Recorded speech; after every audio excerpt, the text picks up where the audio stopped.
Αυτή είναι η κοπή. Σε 6-7 ξέρω εγώ πόσο. Στον κύριο Θοδωράκη, τον υπάλληλο του Βαρδινογιάννη. Ο υπάλληλος του Βαρδινογιάννη. Απεφάσισε ο Βαρδινογιάννης να κάνει και ένα κόμμα. Έχει τα δικά του, έχει τα πετρελαία του, έχει αυτά του, έχει εκείνο. Δικαίωμά του. Επιτυχημένος επιχειρηματίας είναι, έξυπνος επιχειρηματίας είναι. Να έχω και ένα κόμμα για να φτιάξουμε το ποτάμι. Και την Ελλάδα την παίρνει ο ποταμός. Αυτή είναι η πραγματικότητα. Και πώς θα γίνει όλοι αυτοί.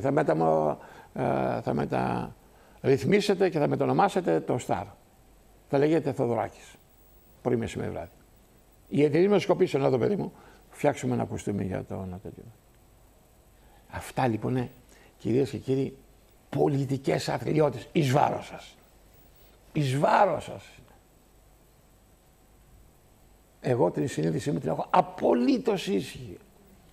Και απευθύνομαι σε αγνούς Έλληνες, σε καθαρούς Έλληνες, σε Έλληνες που θα σταθούν όρθιοι, που σέβονται την προσωπικότητά τους. Και τους καλώ. Ελάτε να μας βοηθήσετε. Έχουμε δυνατούς όμως. Αλλά πρέπει να τους τσαλώσετε εσείς με ένα τηλεφώνημά σας. Με ένα τηλεφώνημα στο 210-940-7000.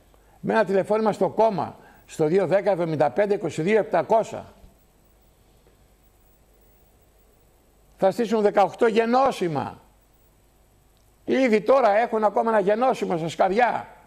Το ποτάμι και ακόμα. Γιατί? Γιατί δεν πρέπει ο Καρατζαφέρης να έχει φωνή. Γιατί δεν πρέπει ο Καρατζαφέρης να είναι μέσα στις Βρυξέλλες. Γιατί δεν πρέπει ο Καρατζαφέρης να τους φωτίζει πράγματα που δεν θέλουν. Γιατί δεν πρέπει ο Καρατζαφέρης να φωνάζει για όλα αυτά τα διεθνή θέματα. Γιατί αυτά που σας λέω εδώ, εάν ήμουν εκεί, θα τα έλεγα στην Ολομέλεια και θα γέλεγε ο κάθε πικραμένος.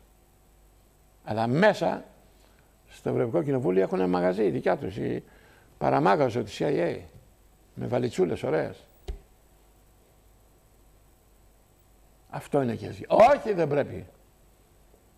Εσείς λοιπόν, στην εντολή των Αμερικανών, στην εντολή των σιωνιστών που ενοχλούνται από εμάς, αλλά δεν ενοχλούνται από τον Υπουργό Εθνικής Άμυνας της Ουκρανίας που είναι ναζιστής μέχρι άκρα, απόφυτος του Παρθεναγωγείου, Αρσακιάς είναι ο Κασιδιάρης και ο Μιχαηλιάκος μπροστά σε εκείνον τον τύπο.